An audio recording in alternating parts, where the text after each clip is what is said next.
Post Covid చాలా మంది చాలా ప్లేసెస్ వేకెంట్ గా ఉంటున్నాయి. People have vacated. మన ప్లేస్ ఫిజికల్ గాను ఒక ఇన్ఫ్రాస్ట్రక్చర్ ఉన్న ప్లేస్ కావాలి మనకి, which is safe for the students and maybe between 15 lakhs to 20 lakhs, sometimes even less. Place city బట్టి, సైజ్ బట్టి.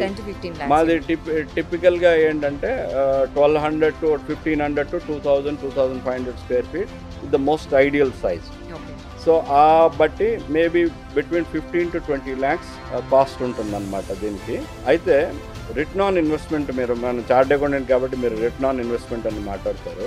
One is property owner, one is if I'm going to be an investor I can take on rent and be my partner. మీరు own చేయక్కర్లేదు, property own చేసి invest చేసి partner అవ్వచ్చు. Property own చేయకుండా కూడా lease తీసుకుని partner అవ్వచ్చు. Lease తీసుకున్న వాళ్ళు 15-20 lakhs ఇన్వెస్ట్ చేసిన వాళ్ళకి ఖచ్చితంగా 24 to 36% రిటర్న్ ఆన్ ఇన్వెస్ట్మెంట్ ఉన్నది.